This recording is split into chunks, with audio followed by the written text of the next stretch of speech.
Assalamualaikum warahmatullahi taala wabarakatuh dan selamat petang saudara-saudari yang berbahagia.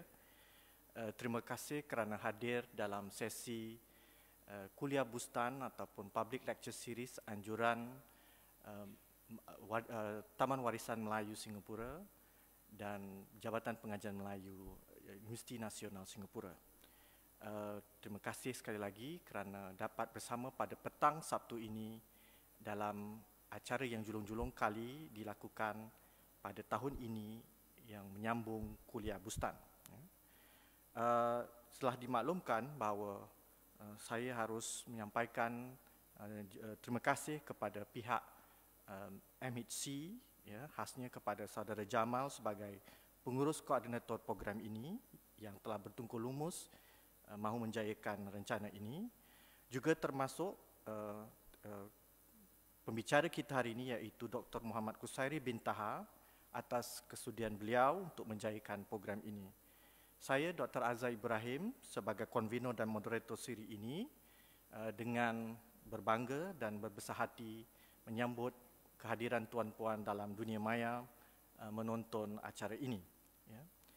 Perlu disebut bahawa program lewat siaran langsung Facebook ini yakni teman-teman kita di luar sana dapat mengikuti bersama, sedangkan dalam dewan ini tiada penonton ataupun peserta memandangkan aturan COVID-19 yang harus kita akur.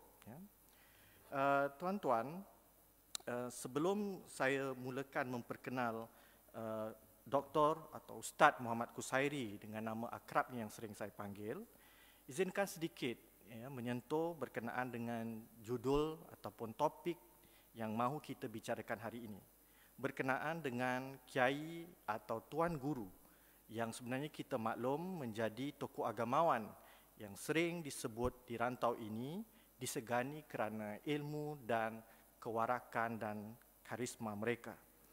Sebelum adanya media sosial, kita maklum bahawa radio sangat penting, yakni sering digunakan untuk bukan saja hiburan tetapi pendidikan dan seterusnya. Dan apa yang lebih menarik dalam rencana kita hari ini berkenaan dengan suara seorang kiai dari corong radio.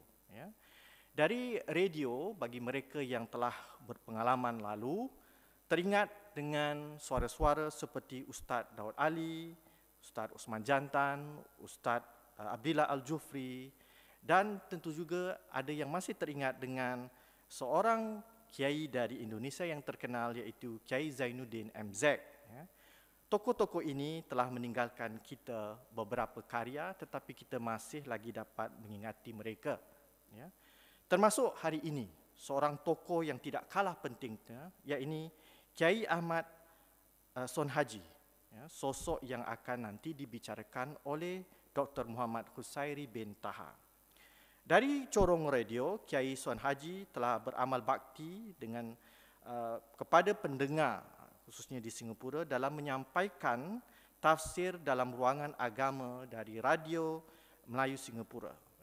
Kalau sekarang kita tahulah 94.2 FM, tapi yang dulu saya agaknya belum pasti apa FM-nya dan tafsir Al-Quran di radio itu tafsir ini nanti Ustaz lah sebut bahasa Arabnya yang lebih fasih, dan kalau kita perhatikan bahawa tafsir-tafsir beliau telah pun dibukukan dalam sebuah buku yang berjudul Tafsir Al-Quran di Radio pada tahun 1997 bagi siapa. Apa yang lebih penting ialah kita memerhatikan signifikannya dalam mengimbas seorang kiai yang gigih tampil ke depan. Izinkan saya menyebut beberapa signifikan itu. Pertama, Kiai Sonhaji yang gigih tampil untuk merakam siaran. Bayangkan dedikasi beliau berapa kali pulang pergi balik dari studio ke rumah selain menjalankan tugas mengajak agama. Dan tentu sebelum menyampaikan itu beliau harus membuat penelitian dan pembacaan yang rapi. Dan kita dapati kedua, peranan radio itu sendiri bukan saja sebagai wadah berita, hiburan, sukan, perdagangan sandiwara, pendidikan, tetapi juga berkenaan dengan sentuhan rohani. Pasti ramai yang teringat dengan kuliah subuh. Selain selingan lagu-lagu dakwah, ramai kita yang terbangun pagi dengan kuliah subuh dan selingan lagu-lagu seperti Ruqyah Zain dalam kumpulan El Suraya yang mendendangkan madah terakhir. Ya. Malah kitalah dari negara yang paling awal sebenarnya, Singapura, ya, negara yang paling awal menggunakan radio untuk menyiarkan azan sebagai menandakan waktu solat dalam konteks sebuah negara yang ada kepadatan mukim penduduk dan berbilang kaum dan agama. Jalan kreatif mengkumandangkan azan sangat penting. Termasuk itu ruangan radio digunakan untuk menyiarkan khutbah Jumaat dan ruangan sentuhan rohani. Ya. Antara ruang itu adalah tafsir radio yang dibimbing sendiri oleh Kiai Son Haji. Betapapun sederhana penafsirannya, tetapi ia amat sesuai pada pendengar umum. Menarik kalau kita perhatikan sama ada tafsiran maupun khutbahan beliau itu ya, sejajar ya, dengan perkembangan yang berlaku semasa ya, di zaman beliau itu. Lain perkataan, tentu beliau merespon kepada keadaan sekeliling, ya, sama ada permasalahan masyarakat, ya, isu-isu yang timbul pada waktu itu. Ya. Dan inilah yang menjadi bahan yang akan dibicarakan oleh Ustaz kita hari ini, iaitu Ustaz Dr. Muhammad Kusairi Taha, ya, yang izinkan saya di sini memperkenalkan sedikit. Beliau adalah Ketua Darul Quran Singapura di Masjid Kampung Siglap. Ya. Beliau memperolehi ijazah kedoktoran PhD ya, dari Universiti Kebangsaan Malaysia dalam pengajian Islam. Beliau pernah dilantik menjadi Fellow Pengkaji Lee Kuan Chian di Perpustakaan Nasional Singapura NLB pada 2019 dan menerima beasiswa Pergas Kiai Zuhri Mutamin pada tahun 2018 dan Geran Penyelidikan MUIS Postgraduate Scholarship PGS pada tahun 2011. Beliau telah menerbitkan buku Perkembangan Ilmu Tafsir di Singapura dan Pemikiran Ahmad Son Haji dalam isu-isu sosio-agama selain menjadi pensyarah dalam bidang pengajian dan pembelajaran Al-Quran. Saudara-saudari yang berbahagia, tanpa berlengah masa lagi, saya persilakan Ustaz untuk menyampaikan kuliah beliau. Silakan Ustaz.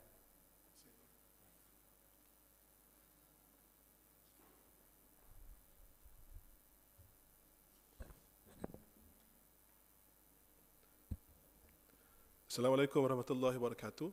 Selamat petang kepada semua pendengar.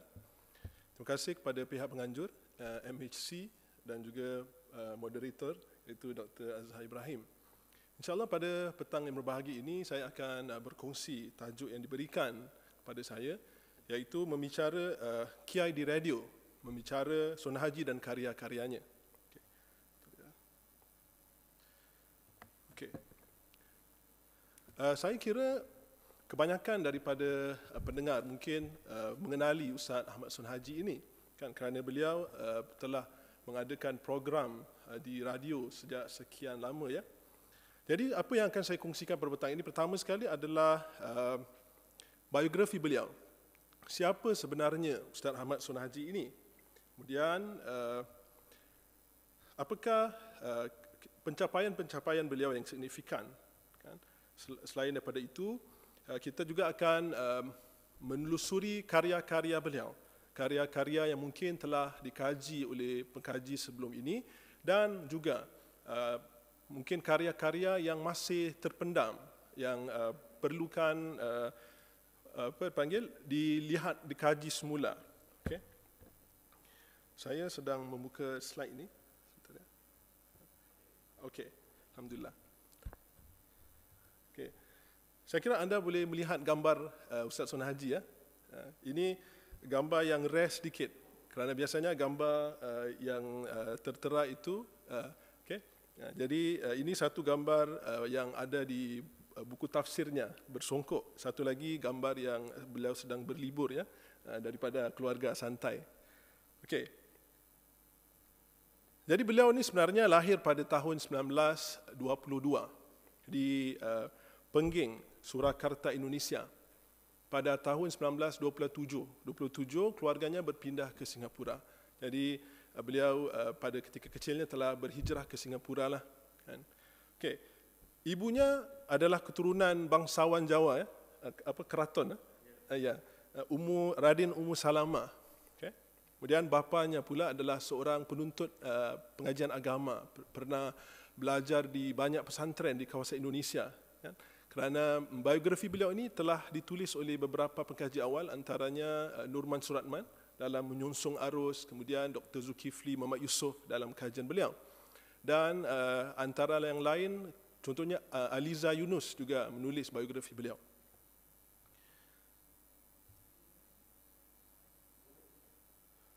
Beliau adalah seorang tokoh ilmuwan yang dihormati dalam kalangan masyarakat Singapura. Apatah lagi dalam kalangan para pendakwa asatiza di Singapura, kerana beliau memainkan peranan yang besar dalam sumbangan dalam perkembangan masyarakat Islam Singapura. Nanti saya akan kongsikan beberapa mungkin detik-detik bersejarah yang beliau telah berkongsi kepakaran dan juga bakti beliau.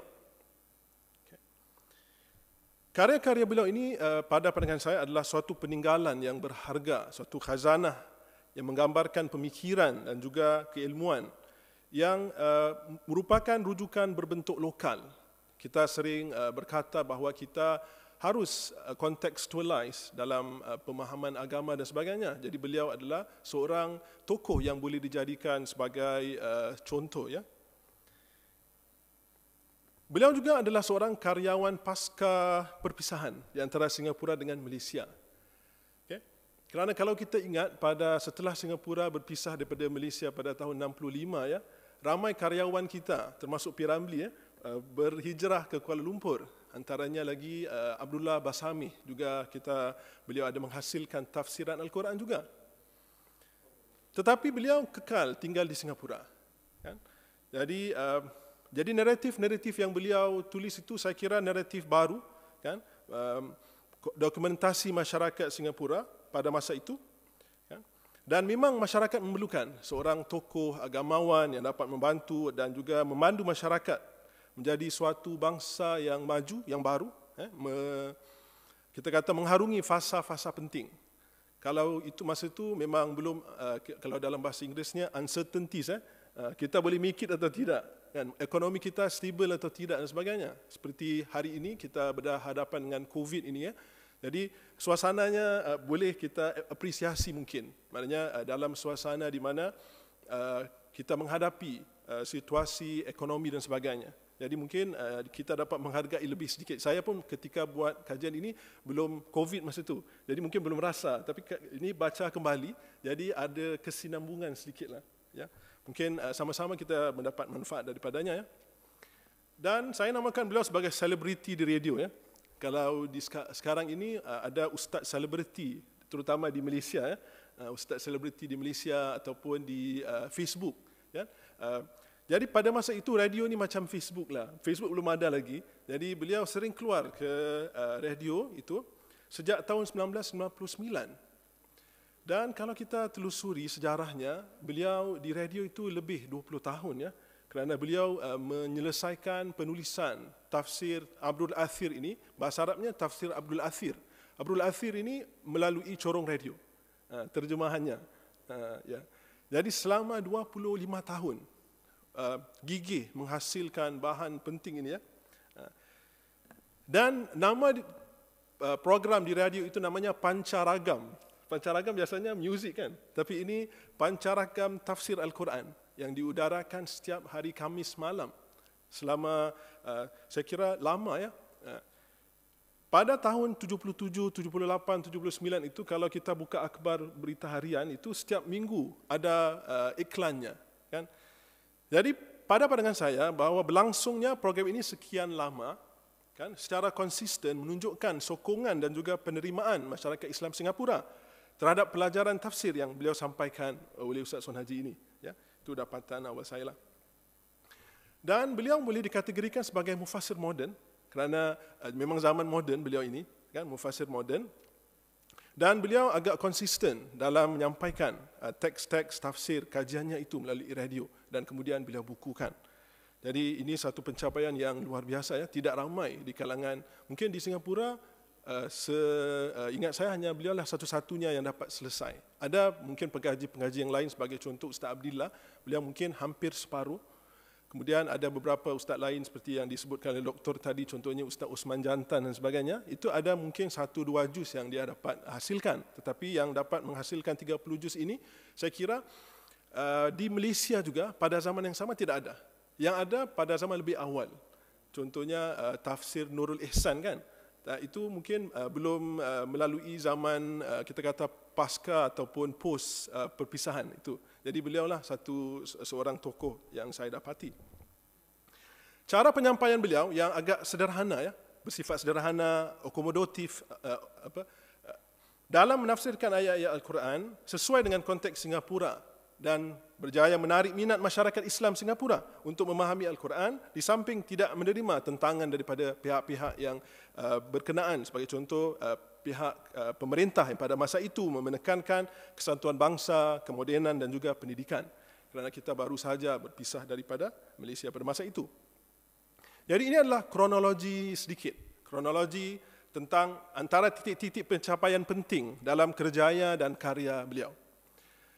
Sebenarnya kronologi ini panjang, dari tahun 1922 sampailah tahun 2010 beliau meninggal, tapi saya ambil sedikitlah untuk paparan tontonan para penonton ya. Pada tahun 57, sebenarnya lebih awal beliau itu bertugas di Madrasah Al-Junid sebagai guru pada waktu pagi. Jadi pada tahun 57 beliau bekerja dengan Qalam Press pada waktu malam.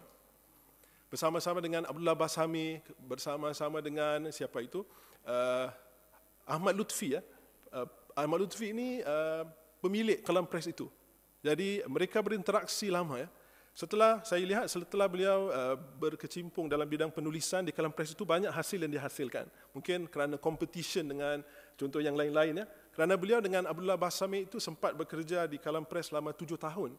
Jadi itu mungkin antara faktor yang kita kata faktor penyumbang ataupun beliau itu terkesan ya.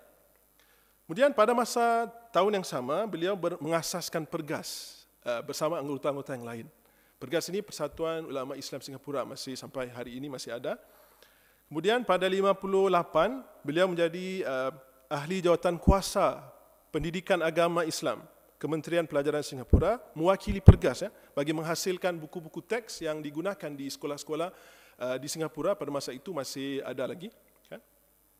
Kemudian 59 beliau mengadakan program di radio tafsir ya. Kemudian tahun 60 beliau menjadi jawatan kuasa penasihat Islam Kementerian Hal Ehwal Masyarakat Singapura. Tahun 66, kerana mungkin Brunei ini biasanya dia akan melihat siapa yang bagus di Singapura, di Malaysia, dia akan ambil lah. Jadi itu yang berlaku kepada Ustaz Sun Haji pada 66 ya. Selama lebih 4-5 tahun beliau berada di Brunei untuk membantu membangunkan suatu sekolah yang penting di sana ya. Kemudian beliau balik pada tahun 70, itu yang beliau menghasilkan karya khutbah ya. Karya khutbah ini ada lebih kurang 111 sebenarnya, 112 karya khutbah yang beliau hasilkan selama 10 tahun, 1971 hingga 1980. Kita akan lihat karya-karya khutbah ini kenapa saya memilih, kerana khutbah ini agak signifikan kerana dia berinteraksi dengan masyarakat Singapura di Masjid Al-Huda ya, di 6th Avenue. Okay. Jadi sebelum kita melihat khutbah beliau itu, kita melihat karya beliau yang lain dahulu. Seperti mana kita tahu tadi, program di radio tadi, beliau mengajar tafsir. Jadi tafsir ini adalah satu karya beliau yang prolific, yang dihasilkan selama 25 tahun. Ia adalah hasil dokumentasi tadi. Kan? Selain daripada membahaskan tentang tafsir Al-Quran, tentang akidah ataupun peraturan-peraturan hukum, isu sosio-agama adalah antara isu yang diberikan perhatian oleh beliau. Beliau seperti mendokumentasikan kejadian-kejadian yang berlaku pada zaman itu, kerana beliau respon kepada isu yang timbul pada masa tersebut ya. Ia juga menggambarkan pemikiran beliau.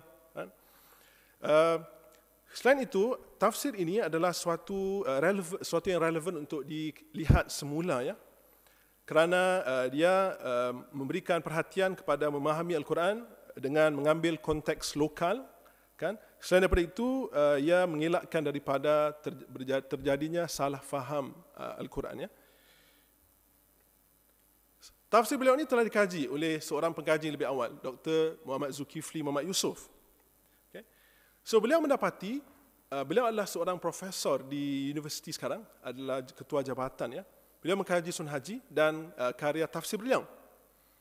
Jadi antara dapatan penting kajian beliau ini, beliau mengatakan bahawa Ustaz Sun Haji ini adalah seorang yang berkemahiran tinggi dalam bidang tafsir dan berjaya menghasilkan kaedah beberapa metodologi baru yang tersendiri dalam mentafsirkan Al-Quran kerana penguasaannya dalam banyak bidang ilmu. Ya. Memang dalam ilmu tafsir ini ada kita kata cross sciences, maknanya ada dimasukkan ilmu-ilmu yang lain. Jadi antara metodologi yang beliau gunakan adalah mentafsirkan Al-Quran menggunakan pendekatan sosio-agama. Ya. Okay. Selain daripada buku tafsir ini, beliau juga terkenal ya, dengan buku Mari Sembahyang ataupun Mari Belajar Sembahyang. Ustaz Yusri Yusof pernah membuat kajian dan mendapati bahawa kebanyakan rakyat Singapura beragama Islam belajar salat menggunakan buku beliau. Jadi bacaannya juga, kerana kalau kita lihat, sebenarnya banyak sahaja bacaan yang boleh dipilih untuk dibaca dalam salat ataupun dalam amalan orang Islam. Tapi kerana menggunakan buku Sun Haji ini, jadi kita juga baca seperti itu. Mungkin saya, Dr. Azhar juga begitu. Ya. Dan dapatan beliau, kalau Sun Haji tukar perkataan lain, mungkin kita pun gunakan bacaan yang lain mungkin. So itu menunjukkan karismatik beliau sebagai seorang tokoh agamawan di Singapura pada masa tersebut. Ya. Okay, jadi oleh kerana beberapa karya beliau itu telah dikaji dan nampaknya menarik, ya, masih kita boleh apresiasi karya beliau. Saya dapati bahawa terdapat karya-karya beliau yang lain. Antaranya koleksi khutbah beliau yang masih tersimpan ya, di koleksi Ahmad Sun Haji di Lee Kuan Chen Library, di National Library. Ya. So, sebenarnya ada kesamaan antara khutbah dan juga tafsirnya. Saya lihat tarikhnya, ada kalanya beliau buat khutbah dulu, ya, kemudian barulah dimasukkan dalam tafsir. Ada kalanya buat tafsir dulu, baru digunakan untuk khutbah. Yang saya ingin melihat adalah bagaimana karya beliau ini dapat kita manfaatkan dalam kehidupan kontemporari hari ini, ya, bukan sekadar dokumentasi sejarah semata-mata. So, banyak isu-isu yang dihadapi oleh masyarakat pada masa itu, perpisahan tadi, kan? Jadi, banyak disentuh oleh beliau. Okay? Dan isu-isu ini ada kalanya masih berlaku sehingga ke hari ini yang dihadapi oleh masyarakat. Okay? Dan ia juga membuktikan bahawa beliau prihatin tentang masyarakatnya. Beliau bukan hanya seorang yang menyampaikan pelajaran agama, kemudian tidak ada interaksi ataupun tidak ada peranan dalam kehidupan masyarakat. Tidak begitu, beliau ada peranan dalam perkembangan masyarakat pada masa tersebut. Okay. Penduduk Singapura pada tahun beliau menghasilkan khutbah ini lebih kurang 2 juta, ya, daripada 1970 hingga 1980. 2 juta penduduk umat Islam ataupun masyarakat Islam lebih kurang 300,000. Jadi isu-isu tentang masyarakat ini kita boleh dapati dalam banyak kajian. Contohnya Dr. Azhar Ibrahim sendiri ada mengkaji tentang keadaan masyarakat, Dr. Husin Muttalib, dan banyak lagi. Juga pihak pemerintah juga banyak memberikan perhatian kepada bagaimana perkembangan masyarakat Singapura, orang Melayu, orang Cina, orang India dan lain-lain. Jadi saya kira ini adalah suatu dokumentasi, kan, yang penting. So, saya argue bahawa beliau juga boleh dijadikan sebagai reformis sosial. Ya. Kenapa? Kerana beliau banyak dalam khutbahnya ini menyentuh tentang masalah wanita, anak-anak, tentang gejala-gejala, contohnya dadah dan sebagainya, tentang etika dan integriti masyarakat. Banyak sekali beliau menyentuh dalam khutbah-khutbah beliau ini. Antaranya, kalau anda lihat ini, saya ambil daripada tajuk khutbah lelaki dan wanita sama darjatnya. Ya. Kita bacakan sedikit, ya, Doktor. Ya. Ini ambilan daripada, dia setiap khutbah itu adalah 10 muka surat. Ini salah satu daripadanya lah. Dia kata, si suami bersembahyang dengan khusyuk dan berpuasa dengan teratur, sedangkan istrinya tidak pernah pun melakukannya. Anak laki-laki diserahkan dengan sungguh-sungguh ke sekolah dan ke tempat pengajian, tetapi anak perempuan dibiarkan tinggal di rumah. Tidak diberi didikan yang cukup untuk dirinya di belakang hari. Dia kata, bukankah anak perempuan itulah nanti apabila telah menjadi seorang ibu, maka dia pula lah sebagai guru yang pertama sekali kepada anaknya. Pendeknya, anak perempuan sama pentingnya dengan anak laki-laki dalam pembangunan masyarakat dan bangsa serta negara. Malah mempunyai kedudukan yang sama di dalam beramal saleh dan berbakti kerana akan menerima upah dan pahala yang sama pula. Ini disampaikan pada tahun 1971 ya. Jadi sebenarnya beliau menyentuh tentang keprihatinan beliau. Ada mungkin suami ataupun bapa ya yang tidak memberikan perhatian kepada kebajikan isteri dan juga anak perempuan berbanding anak lelaki tadi ya. Kemudian beliau juga menyentuh tentang di dalam Al-Quran ataupun dalam Islam penghormatan terhadap wanita dan lelaki itu sama. Okay? Itu antara perkara yang beliau sebutkan. Kerana dalam Al-Quran juga menurut beliau banyak menyebutkan tentang wanita-wanita seperti Maryam, ibunya Nabi Isa, dan Asia, istrinya Fir'aun dan sebagainya, menunjukkan bahawa mereka memainkan peranan penting dalam kehidupan tokoh-tokoh penting ya. Okay. Jadi contoh yang lain ya, yang khutbah ini tentang menyusukan bayi ya. Khutbah namanya khutbah memberi susu badan pada bayi. Audiensnya semua lelaki ya, tidak ada audiens perempuan dalam khutbah ini. Tapi beliau address isu ini, nak menunjukkan bahawa lelaki ataupun ibu bapa itu harus memberikan perhatian kepada wanita dan juga anak kan, kerana mereka memerlukan perhatian yang sewajarnya kan. Okay. So okay. Kita baca sedikit ya. Dia kata, ibu yang telah bersedia untuk menyusukan anaknya, maka janganlah si suami mengambil anaknya pula untuk disusukan kepada perempuan lain, kerana yang demikian itu akan menyusahkan ibu. Atau janganlah ibu itu dipaksa menyusukan anaknya supaya menjadi kesusahan kepadanya, padahal dia tidak sanggup menyusukannya. Dalam pada itu pula, menyusukan anak itu tiadalah wajib baginya.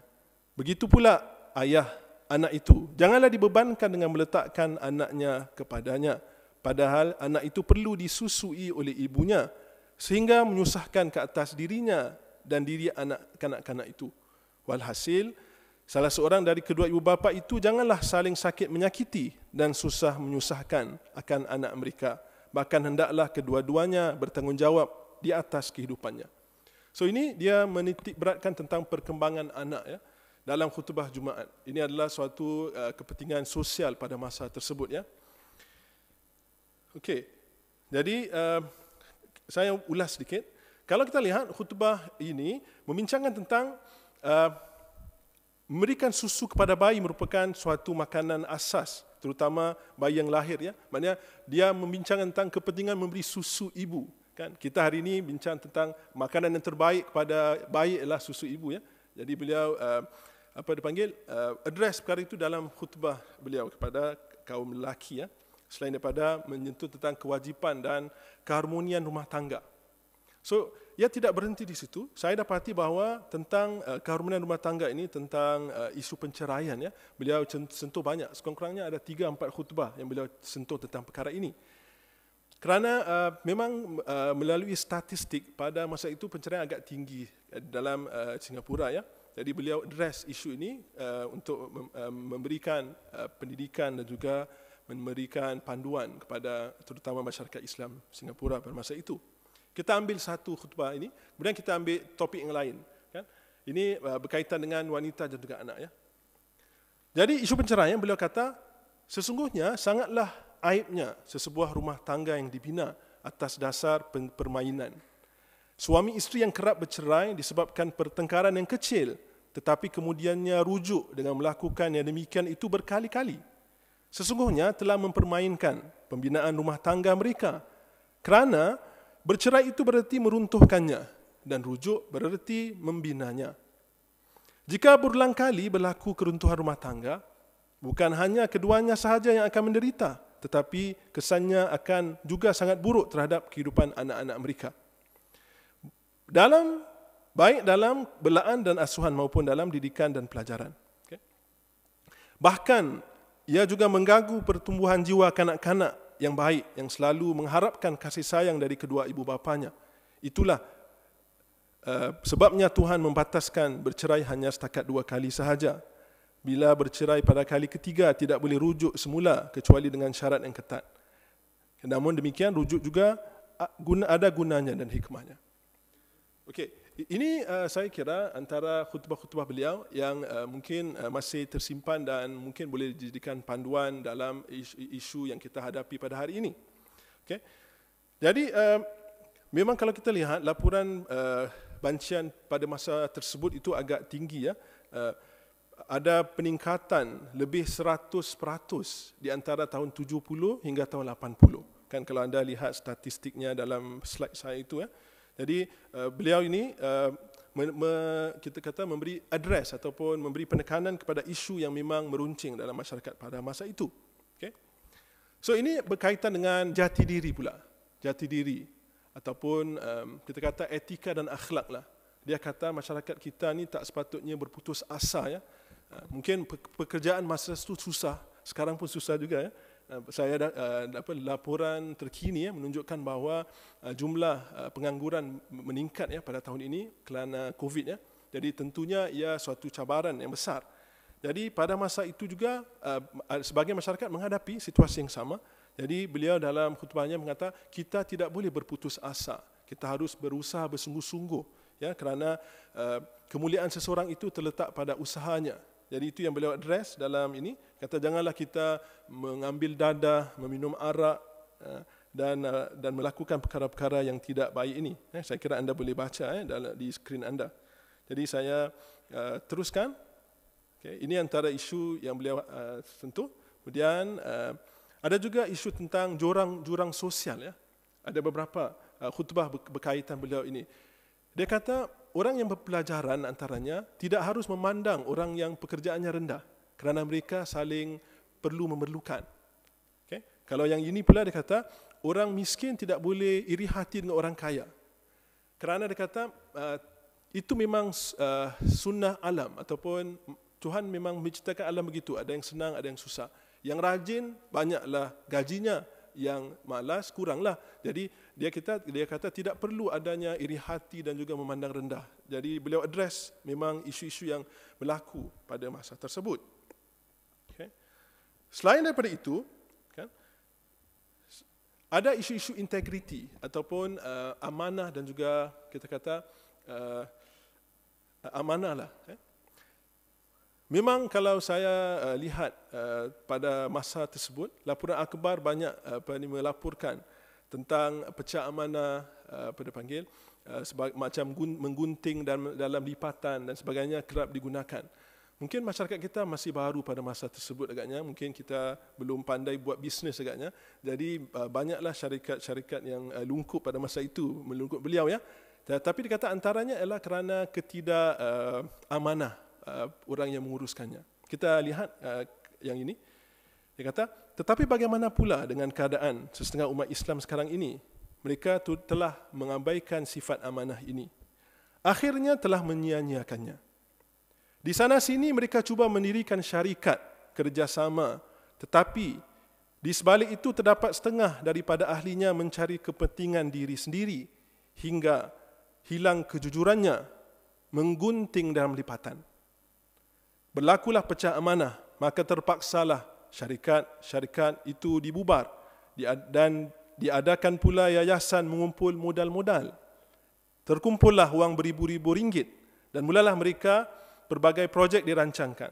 Tetapi sayangnya ada tangan yang bernoda telah berkhianat, tidak jujur dan tidak amanah sehingga yayasan itu hancur dikhianati oleh bangsa sendiri. Begitulah keadaan kita terus-menerus mundur seperti yang dilihat orang. Kita hanya mengucapkan inna lillahi wa inna ilaihi raji'un. Itulah kata-kata ucapan bagi orang yang sedang ditimpa bala. Tetapi apa gunanya kalau kita diri sendiri yang mencari bala-bala itu disebabkan tidak memelihara amanah. Jadi ini adalah khutbah antara yang agak saya kira tegas ya, address permasalahan yang berlaku pada masa tersebut ya. Jadi antara perkara yang beliau sebutkan tentang perkara ini, isu ini adalah memang pada masa itu banyak sangat dilaporkan. Kalau kita lihat di sini, Jabatan CID, kes pecah jenayah dilaporkan pada 78 sebanyak 1,555 kes. 2,200 kes dilaporkan pada tahun 1978. Banyaklah kan, jenayah Kuala Putih ini berlaku disebabkan oleh perbuatan pecah amanah, penipuan wang, judi tipu, pemalsuan maklumat dan penipuan bil dagangan, terutamanya yang melibatkan industri perkapalan.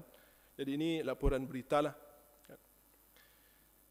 Dan yang terakhir untuk tatapan anda, iaitu khutbah yang bertajuk makanlah dari jenis yang baik-baik. Sebenarnya beliau menyentuh isu korupsi ya, tentang apa dia panggil racun, rasuah sebagai racun. Kerana beliau kata kalau masyarakat kita menghadapi isu rasuah ini, ia akan mengakibatkan anak cucunya nanti lebih parah, iaitu akan menghilangkan ataupun akan merosakkan negara ya. Jadi ini yang beliau sentuh dalam khutbah beliau yang saya ambil pada masa ini. Okey, jadi itulah lebih kurang 6 ataupun 7 khutbah yang beliau sentuh isu-isu masyarakat yang saya kira sebahagiannya masih relevan sebagai panduan kehidupan sosio-keagamaan yang boleh digunakan pada hari ini. Kan? Jadi sebagai, saya ingat, boleh ya, berapa minit lagi saya diberi? Bisa lagi, okey. Jadi kalau kita lihat, beliau adalah seorang yang berpengalaman luas ya dalam menghasilkan bahan-bahan penulisan yang berkualiti. Jadi banyak bahan-bahannya itu dikaji orang. Hari ini yang mengkaji beliau itu doktor profesor itu menjadi profesor di universiti dengan mengkaji beliau, kan? Dan pemikiran beliau ini dapat diselami melalui karya-karyanya. Perbincangan isu-isu sosial agama dan respon beliau terhadap isu masyarakat dapat kita lihat melalui karya-karya beliau, terutamanya khutbah dan juga tafsir beliau. Contohnya isu pengabaian anak perempuan, isteri, tadi isu penceraian, isu pekerjaan, isu kemerosotan nilai moral dan agama mendapat perhatian yang tinggi dalam karya-karya beliau. Personaliti beliau yang memikirkan permasalahan masyarakat ini mengambil peduli cabaran mereka, menyebabkan beliau boleh dikategorikan sebagai reformis sosial. Gaya bahasa yang beliau gunakan dalam penulisan-penulisan beliau itu agak berbentuk konstruktif ya, dan juga optimistik terhadap masa depan masyarakat pada masa itu. Kan? Jadi ini juga menjadi suatu bukti karismatik beliau dan juga peranan yang beliau mainkan dalam memperbaiki situasi dan keadaan masyarakat pada masa itu. So antara implikasi yang saya lihat daripada membaca karya-karya beliau ini adalah ia menggambarkan kebijaksanaan dan daya intelektual permata tafsir Singapura ini. Ketajaman pandangan dan kehalusan pemikiran oleh beliau dan dalam merawat masalah masyarakat tersirna melalui karya-karya ini. Memperkenalkan semula watak beliau yang mungkin tersembunyi selama ini boleh dilakukan antaranya dengan mencetak kembali karya-karya beliau seperti karya-karya contohnya Profesor Husin Al-Attas kan sekarang dicetak kembali. Saya mencadangkan agar dicetak kembali karya-karya beliau ini untuk menjadi santapan masyarakat hari ini. Dan ya contohnya khutbah ini kerana mungkin masih tersimpan belum dicetak boleh dijadikan suatu karya agung beliau ya. Karya agung yang dicetak untuk tatapan masyarakat dan khazanah masyarakat Melayu Singapura terutamanya. Saya kira kita ada masa lagi panjang jadi kita boleh buka untuk sesi soal jawab ya. Boleh betul. Saya ingin mendengarlah reaksi daripada penonton kerana tentunya ada saya lihat itu di antaranya pensyarah-pensyarah yang mungkin berminat mengetahui dengan lebih lanjut tentang Ahmad Sulaiman Haji. Saya ingat saya akan berpindah tempat duduk dan saya serahkan kepada moderator Dr. Azhar.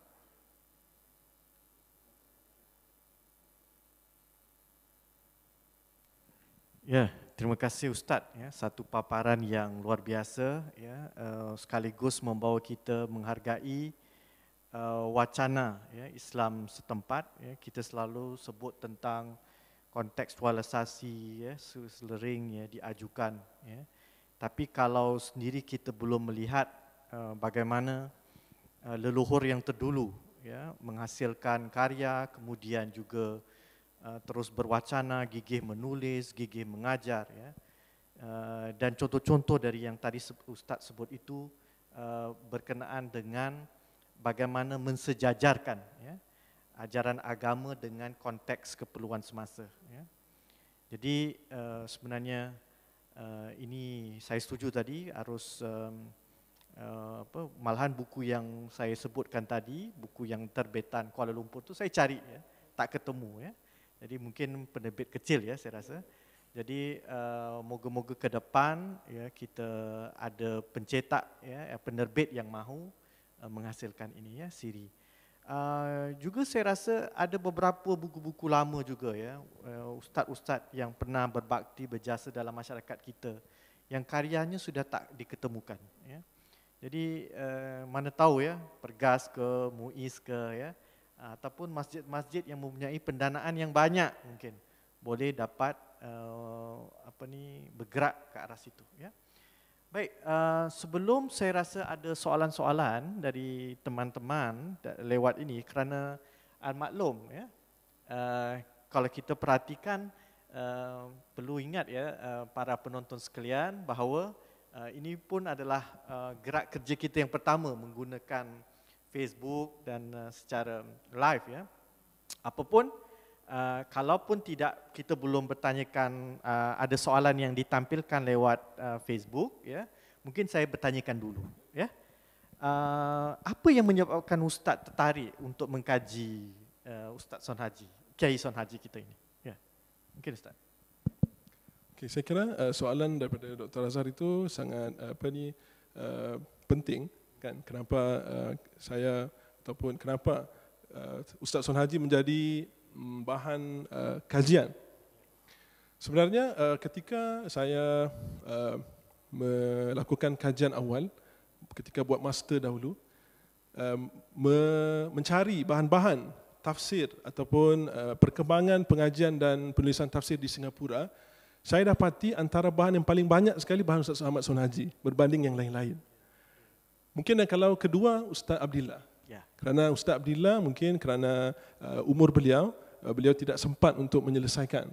Jadi ini adalah satu peluang seperti contoh kalau dahulu pada zaman dahulu ada seorang tokoh yang mula menulis, kemudian anak muridnya menyambung tugasan beliau tadi ya.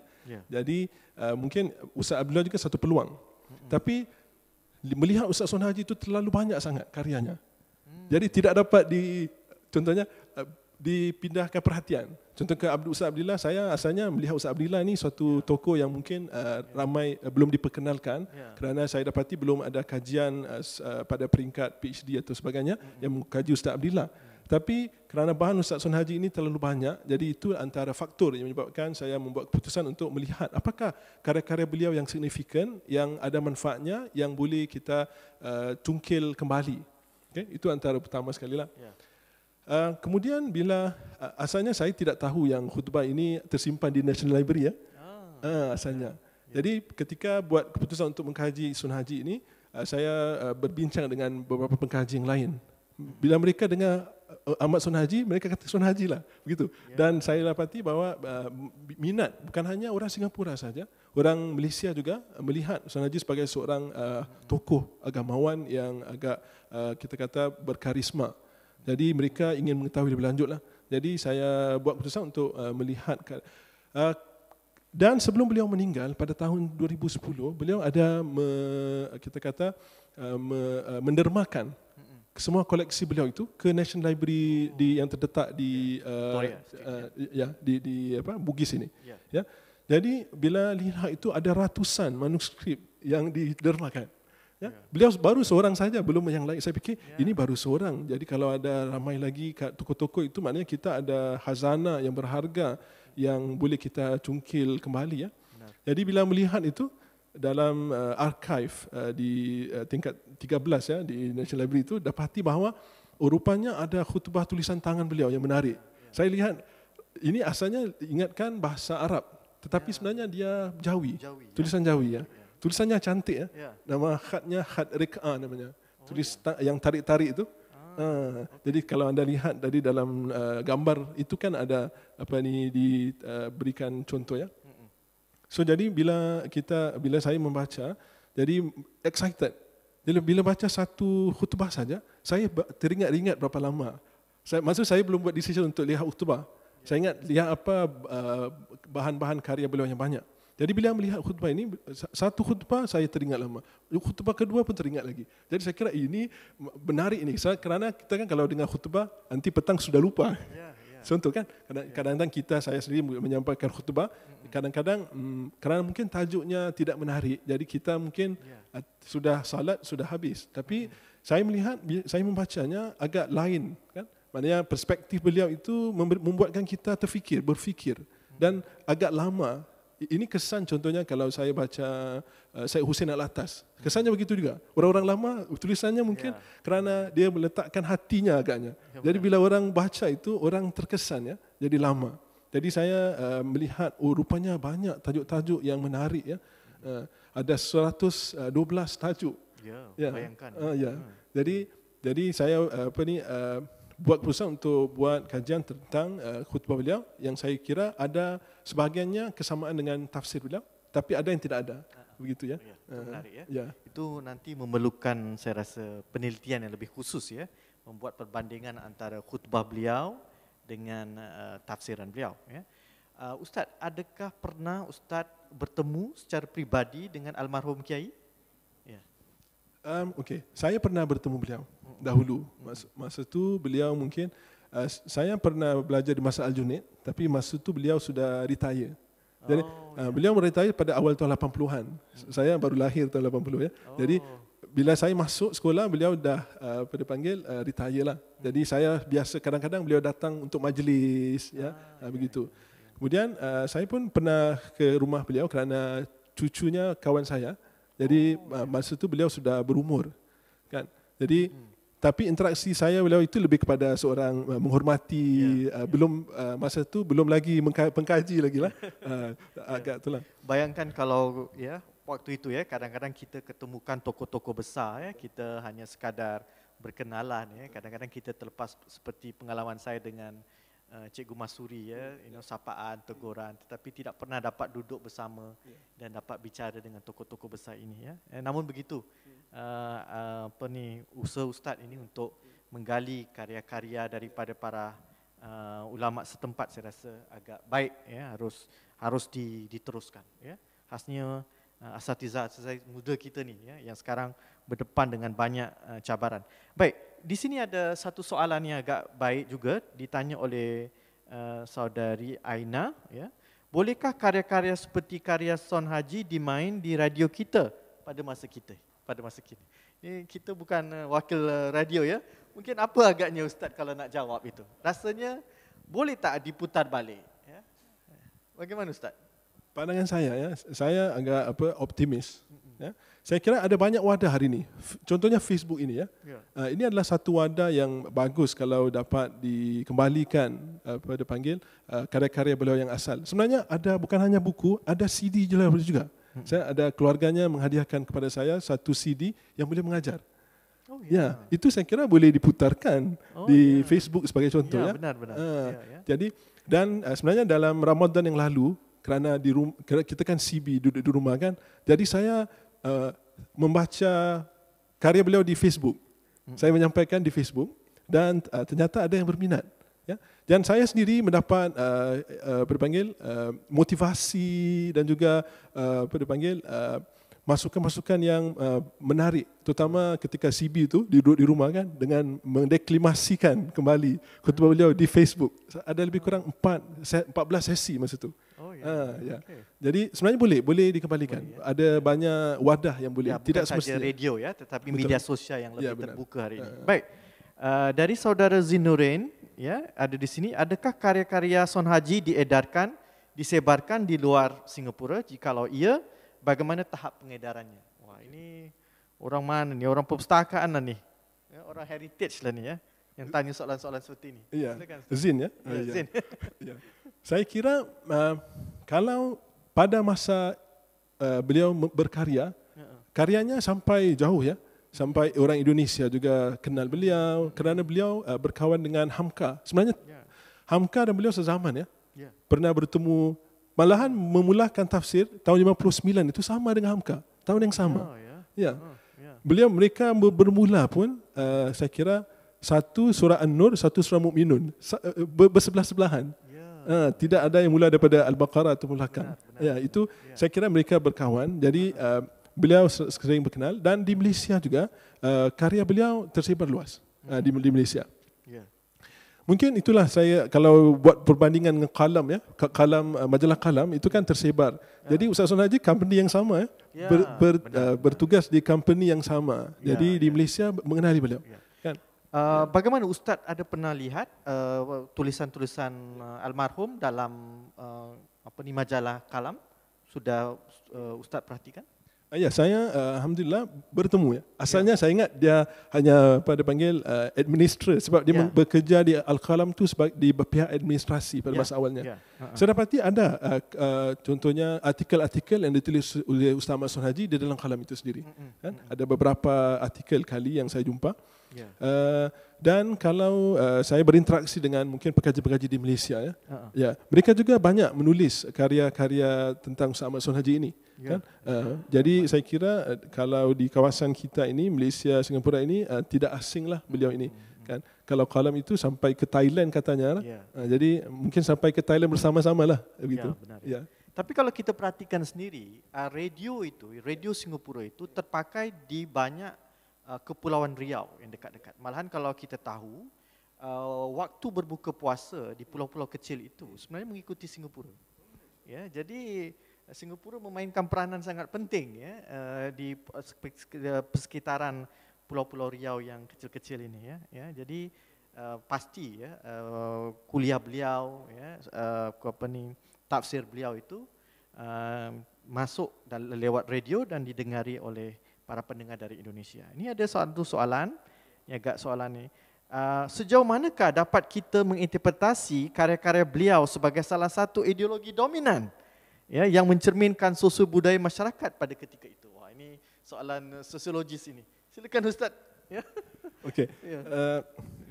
Dalam kajian saya mungkin pada bab yang keempat, saya ada bawakan contohnya kajian-kajian para tokoh-tokoh sosial sebagai contohnya Husin Muttalib, Lili Zubaida dan sebagainya. Jadi isu-isu yang dibawa oleh pengkaji-pengkaji tadi dan juga oleh contohnya dapatan statistik daripada Singapura sendiri, daripada kerajaan, isu beliau yang beliau sentuh ini ada kesamaan dan memang ada bila kita boleh put together lah. Kan?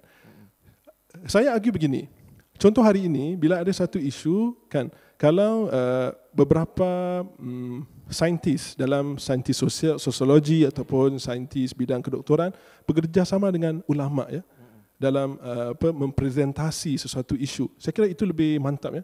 Tapi mungkin itu belum berlaku lah, masih berpecah-pecah ya. Ini pun ada isu yang sama, ini isu yang sama. Bila saya letakkan bersama-sama, saya dapati banyak isu yang sama. Jadi saya tidak argue bahawa beliau sangat dominan berbanding dengan tokoh-tokoh yang lain. Tapi saya kata beliau adalah salah satu tokoh yang memainkan peranan dalam perkembangan masyarakat pada masa tersebutlah. Buktinya adalah contohnya, kenapa beliau menggunakan radio? Kerana radio itu kan suatu wadah yang ramai yang dapat, bukan hanya di masjid saja tapi di radio ya. Dan beliau konsisten dan juga committed dalam menyampaikan kuliah di radio dan tersusun semuanya. Sistematik ya. Kalau kita gunakan bahasa akademik hari ini, very systematic kan, dan menggunakan satu wadah yang konvensional.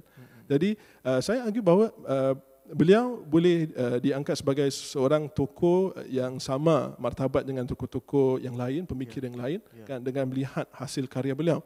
Saya kira ribuan ataupun ribuan muka surat yang beliau tulis ya. Jadi mungkin perkara ini perlu ditimbulkan kembali untuk kita evaluate kembali.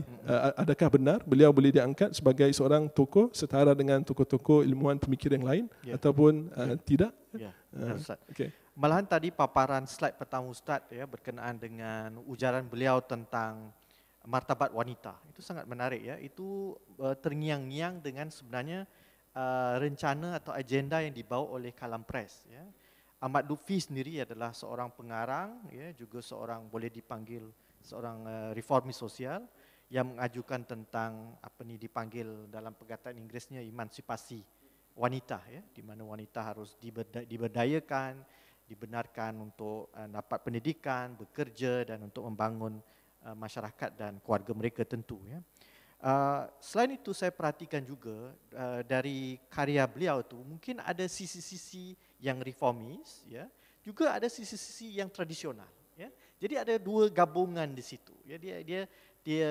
mana pemikir pula kadang ada porsi antara reformis dan tradisional itu bergandengan jadi agak menarik untuk kita membuat evaluasi Saya rasa Ustaz dah lakukan satu first clearance di sini yang ke depan harus tampil Agaknya bila Ustaz nanti akan menerbitkan karya PhD Ustaz, sudah ada rencana? Boleh saya tanya sendiri sekarang? Boleh. Ya. Okay, saya sedang bekerjasama dengan Pergas akan menerbitkan karya yang beliau yang dianalisa antaranya dalam proses. Okey, alhamdulillah. Dalam proses insya-Allah. Singapura memerlukan bahan-bahan bacaan khasnya berkenaan dengan wacana keagamaan setempat Ini ada soalan dari saudara Samir Abdul Jalil mengatakan, bolehkah dikongsi sedikit sumbangan beliau sebagai guru kanan dan kemudiannya mudir Madrasah Al-Junaid? Boleh tak? Kalau Ustaz masih ingat pasti Ustaz tahu. Dalam tulisan saya pada bab yang kedua menelusuri sejarah kehidupan beliau. Antaranya memang beliau pada tahun 45 beliau sebagai guru pelatih di Madrasah Al-Junaid pada 45. Tahun 45. Beliau selesai belajar di Madrasah Al-Junaid dalam tahun 44 begitulah. Habis dia jadi guru terus. Maknanya berpotensi lah kan. Kemudian beliau berumah tangga juga pada tahun yang sama 45. Kan? Kemudian beberapa tahun kemudian beliau ada buat contoh bisnes juga. Kemudian tahun 50 memang jadi full time 50 jadi full time tenaga pengajar. Dan setelah satu waktu saya kira pada tahun 70-an beliau menjadi mudir di Madrasah Al-Junaid. Jadi semasa di antara dokumen yang saya jumpa di itu adalah buku tulisan tangan beliau tentang pelajaran ulum Quran untuk diajar di Madrasah Al-Junaid. Jadi beliau ada buku teks yang ditulis sendiri untuk diajar di sekolah. Jadi tadi selain daripada menjadi guru besar, apa tadi lagi soalan? Yang tadi ini guru kemudian mudir lah samalah. Betul. Jadi mungkin kita nak tanya sedikit bagaimana pendidikan keagamaan beliau, secara formalnya di mana, dengan siapa dan siapakah antara guru beliau Tadi Ustaz ada sebut bahawa Buya Hamka menjadi salah teman beliau. Selain itu, guru beliau itu agaknya siapa yang boleh kita susur galurkan? Okey, tentang guru beliau itu ramai. Kan? Kalau saya boleh ingat kembali, contohnya ketika beliau asal usulnya, beliau itu masuk Madrasah Al-Junaid, kerana kalau ini ada kaitan dengan reformis ataupun tradisionalis kenapa bapanya mengantar beliau belajar di Madrasah Al-Junaid? Antaranya tidak mahu beliau ke Yogyakarta terkesan dengan pemikiran kaum muda pada masa itu. Itu cita-cita bapanya. Tapi beliau ke Madrasah Al-Junaid, kemudian pada masa itu Madrasah Al-Junaid memang suatu sekolah di mana penduduk kawasan Nusantara yang ingin belajar ke luar negara akan ke Madrasah Al-Junaid. Maknanya namanya agak tinggilah pada masa itu. Dan kalau kita lihat antara guru beliau yang disebut-sebut Abdullah Balfaqih dan sebagainya, beberapa mudir-mudir ataupun pengetua-pengetua awal Madrasah Al-Junaid itu adalah guru-guru beliau. Beliau sering berkata, contohnya pada tahun akhir 40-an itu beliau buat bisnes juga rujuk pada gurunya. Gurunya kata kalau tidak bisnes itu mungkin bukan bidang anda, mungkin boleh teruskan mengajar. Sebagai contoh, itu disebutkan dalam biografi beliau, antaranya disebut kali Norman. Mungkin kalau siapa mahu membaca lebih lanjut tentang biografi beliau, Norman Suratman, saya kira agak menjalankan kajian yang agak komprehensif bersama dengan Dr. Zulkifli. Mereka buat kajian sama-sama ya. Norman dan Zulkifli ni, mereka sering dipanggil interview Ustaz Sun Haji. Ya. Jadi bila buku ini terbitan di Kuala Lumpur ya, Ustaz? Yang Norman di Singapura. Kalau yang dipanggil Zulkifli itu sebenarnya kajian PhD-nya di UK. Yang ceritanya begini, saya kebetulan Dr. Zulkifli ini adalah pemeriksa luar saya ketika saya mempertahankan PhD ni ya. Sebagai contoh, dia kata sebenarnya saya dan Norman itu buat kerja sama-sama. Cuma Norman dah publish awal, ketika saya mahu viva ataupun mahu submit thesis saya bermasalah kerana beliau publish dahulu. Jadi beliau harus convince pemberitanya bahawa beliau angle-nya lain, ini angle-nya lain. Dan bukan dua orang, seorang lagi, Aliza, itu di Malaysia juga. Jadi pada masa yang sama tiga-tiga. Yang itu Aliza MA atau PhD? MA. MA ya? Dalam bahasa Arab tulisannya. Dia kata MA-nya kajiannya tentang perkembangan penulisan tafsir di kawasan Nusantara. Akhirnya membeli Ustaz Sun Haji kerana dia rasakan bahawa Ustaz Sun Haji itu yang paling berkarakteristik. Begitulah. Jadi maksudnya ada bukti-bukti yang menunjukkan bahawa karismatik Ustaz Sun Haji berbanding dengan tokoh-tokoh yang lain, terutama agamawan pada masa itu ya. Ia ditulis dalam bahasa Arab. Bahasa Arab ya. Oh sayang ya, banyak yang mungkin tidak ada akses pada bahasa Arab. Nanti kita perlukan ya orang cultural broker seperti Ustaz ya untuk nanti dapat mungkin menterjemah ya, bawa ke Singapura kali ini. Ini dari saudara Ahmad Zain. Isu masyarakat apakah yang paling sering ditekankan oleh beliau? Dan apakah pandangan beliau masih relevan pada hari ini? Okey, kalau soalan berat hari ini ya, Ustaz. Tidak apa, boleh. Zin ini mungkin kenalan ya. Jadi jadi mungkin sudah berkongsi juga. Jadi ini kongsi di media yang lebih formal ya. Di antara sebagai contoh dalam 112 khutbah itu saya kategorikan kepada 4 isu ataupun sosio agama. Pertama tentang wanita dan kekeluargaan ya. Wanita dan kekeluargaan kemasyarakatan itu. Kemudian ada cerita tentang panggil jiran, bagaimana kita menghormati jiran. Kerana di Singapura kan jiran kita bukan berbahasa Melayu kan. Jadi beliau sentuh dalam khutbahnya. Contohnya, kemudian kategori kedua ialah berkaitan dengan integriti dan juga panggil akhlak ya. Kerana macam tadi kan tentang rasuah itu saya kategorikan dalam memang saya dapati laporan berita bermasa itu memang masih bermasalah. Masyarakat kita sekarang alhamdulillah kerana kita terkenal dengan bersih rasuah. Memang kalau kita ke mana-mana orang percaya. Tapi pada masa itu masih kita kata fasa pembangunan ya. Masih masa pembangunan. Jadi saya kira beliau memainkan peranan dalam membangunkan jati diri masyarakat Islam terutamanya kan, berpegang kepada agama, tidak boleh saya itu dapatan saya lah. Itu kedua. Ketiga, saya kategorikan melalui kajian itu ialah pertama tadi wanita, integriti dan juga ada 4 ya. Nanti yang keempatnya ialah berkaitan dengan hubungan dengan Tuhan. Al-Quran dan hubungan Tuhan itu tidak boleh diasingkan kerana beliau seorang mufassir ya. Tapi itu pada saya memainkan peranan penting kerana membangun jati diri seorang Muslim, berpegang dengan agamanya menjadi dia seorang yang baik. Itu ketiga. Yang ketiga tadi saya kurang ingat, nanti saya mungkin nanti akan beritahu Zin. Ada 4 lah, ada 4 tema utama dalam saya mengkategorikan 112 tadi. Jadi itu antara sebab mengapa saya convince bahawa beliau juga memainkan peranan penting dalam isu-isu sosio agama.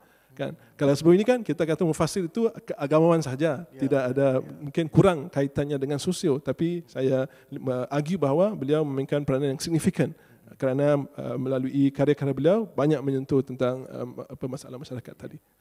Ustaz, tadi agaknya sebelum kita bertanya soal mengajukan soalan-soalan dari teman-teman dari Facebook, saya teringat dengan bahan yang Ustaz gunakan untuk buat kajian. Adakah dalam merujuk bentuk kaset, rakaman kaset? Pernahkah Ustaz berdepan dengan bahan seperti itu? Ya. Yang saya sebutkan tadi, yang bentuk rakaman tadi dalam CD. Oh, jadi sudah dipindah alih ya? Mungkin Memang asal dari itu bukan karya awal, karya akhir. ya. Beliau dah berumur sedikit. Oh ya. Jadi saya ingat saya pernah buka salah satu CD-nya, anak muridnya membaca, kemudian beliau menjelaskan lebih, masa tu umurnya mungkin dah agak lanjut lah. Saya rasa dipergas ini. Oh ya gitu ya. Jadi saya terfikir ya pada zaman waktu kaset agama ya. Mungkin kalau ada agak menarik juga itu kalau diperhatikan. Baik. Ini soalan daripada saudara Muhammad Andi. Ternyata kuliah hari ini telah mengetengahkan contoh-contoh agama, tokoh agama yang telah berfungsi bagi zamannya. Pada pandangan Ustaz, kepedulian yang bagaimanakah pula yang diperlukan dalam kalangan para intelijensia agama kita dalam konteks masa kini? Oh, ini soalan-soalan berat ni Ustaz ya. Ini soalan kelas-kelas sosiologi agaknya ini ya. Okey, silakan Ustaz ya. Mungkin anak murid doktor lah ini. Mungkin anak murid saya. Oh ya, saya rasa ni Muhammad Andi ya, saya rasa ini. Baik. Okay, saya kira antara objektif saya mengangkat karya ini nak memperlihatkan bahawa peranan agamawan bukan hanya menjadi imam solat sahaja, tetapi membantu ataupun memandu masyarakat dalam isu-isu sosial agama juga. Alangkah baiknya kalau sosiologis dan juga agamawan dapat bekerjasama dalam menghasilkan karya-karya baru, membantu masyarakat. Contohnya COVID hari ini kan, ada tak contoh sosiologis dan juga agamawan duduk bersama menghasilkan panduan baru ya? Itu dah dilakukan di beberapa negara ya. Contohnya saya pernah ke Indonesia. Contohnya ada beberapa buku-buku tafsir yang tafsir sains yang ada dua tim. Dia panggil tim kauni dan juga tim syar'i. Tim kauni ini adalah pure scientist. Tim syar'i ini profesor-profesor agamawan. Jadi dia akan mengenal pasti ayat-ayat alam yang ada dalam Quran, kemudian akan pas kepada tim kauni untuk buat kajian. So setelah dikaji tim kauni, kemudian dibagi balik kepada tim syar'i tadi. So mereka menghasilkan suatu dapatan, saya kira cross science kan, yang lebih convincing. Analoginya beginilah. Kalau seorang ustaz berkata tentang makanan ya, mungkin kurang convince ya. Sebab dia bukan nutrition. Dia mungkin boleh melihat daripada perspektif Al-Quran dan hadis sebagainya. Tapi apabila dia mengkaji bersama-sama seorang nutrition, keluarkan facts and figure tentang ini bagus, contohnya apa yang disebut dengan Al-Quran itu sama. So kalau dipresentasi bersama ya, itu impaknya lebih besar. Jadi kita lebih dapat halayak yang lebih ramai kerana ada saya kira itu yang saya lihatlah bahawa itu yang boleh dilakukan hari ini. Kerjasama antara tokoh sains sosial dan juga agamawan bekerjasama dalam membantu masyarakat hari ini. Ya, kalaupun tidak kerjasama dalam dua pihak yang bergabung secara sinergi, tetapi di setiap kelompok masing-masing juga terdedah. Contoh yang agamawan terdedah dengan ilmu kemasyarakatan, dengan yang dalam ilmu kemasyarakatan itu ada empati terhadap hal keagamaan. Ya, saya rasa itu juga satu training. Kalau kita lihat dalam contoh ya teman-teman dari Rumah Katolik di Latin Amerika, itu sangat kuat kalau kita agamaan gerejawan mereka itu mengangkat isu-isu ekonomi, ketergantungan ekonomi kerana kekuatan muatan daripada ilmu sains sosial itu. Ya. Begitu juga dengan yang sebaliknya. Ya. Jadi saya rasa memungkinkan. Ya. Rupanya salah kita ni mungkin selama ini kita terlalu pengkhususan yang tegar, ya, rigid specialization. Ya. Jadi akhirnya kita hanya pandai mahir pada tempat kita masing-masing. Ya. Baik, agaknya kalau ada soalan lagi, ya, tidak ada soalan ya, mungkin saya rasa kalau tidak ada soalan, mungkin saya beri satu soalan yang terakhir. Ya, selain Kiai Son Haji, mungkin ke depan siapa yang Ustaz rasa harus diberi perhatian untuk kita buat kajian, untuk kita tampilkan sebagai tokoh supaya warga Singapura Melayu Islam dapat mengetahui. Okey, seperti mana saya sebutkan tadi, figure yang kedua yang dalam pandangan saya ialah Ustaz Abdillah tadi sebenarnya. Kerana beliau juga banyak menghasilkan karya-karya dan belum dan ada buku teks sekolah ya. Ya benar, buku teks sekolah. Banyak buku teks sekolah yang dihasilkan. Kita menggunakan IRK dulu di sekolah, benar. Islamic Religious Knowledge itu hasil dari Ustaz Jufri Abdillah. Ya. Silakan Ustaz.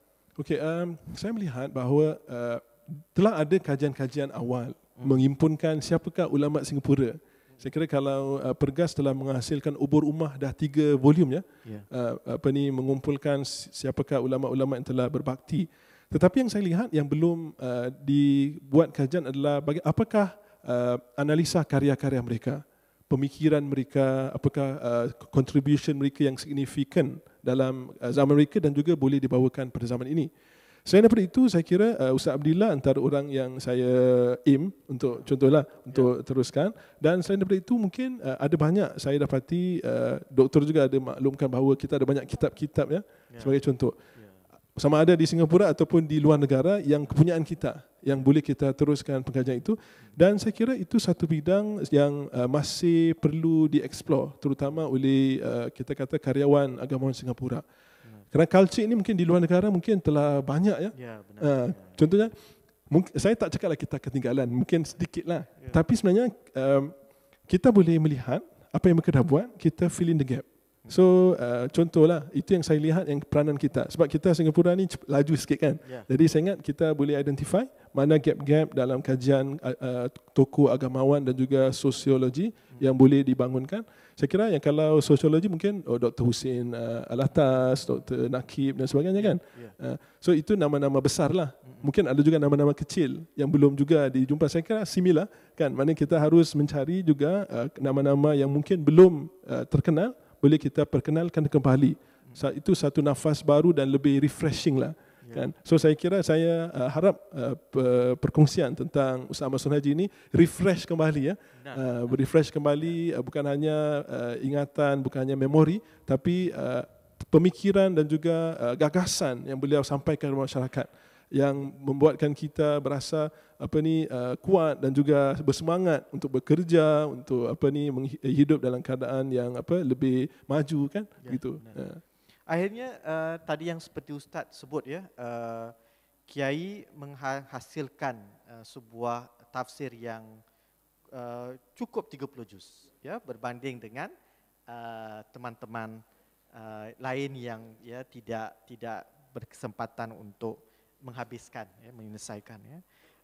Juga bagus ya kita fikirkan juga membuat sepertinya kajian perbandingan ya. Contoh sezaman beliau itu juga selain Hamka tetapi Tengku Hasbi Asyidiki ya, dengan tafsir Al-Bayan beliau ya, dan kemudian tafsir yang lebih moden sedikit ya, hari ini tafsir Al-Misbah ya, oleh Profesor Quraish Shihab ya. Ini ada soalan satu agak menarik di sini. Daripada pengalaman Ustaz, sejauh manakah para agamawan tempatan mendalami pemikiran-pemikiran para ulama terdahulu? Adakah penting bagi para agamawan kontemporari untuk mendalami pemikiran-pemikiran ulama tempatan yang terdahulu itu? Saya kira sebelum Ustaz Sun Haji ada namanya Fadlullah Suhaimi ya. Fadlullah Suhaimi.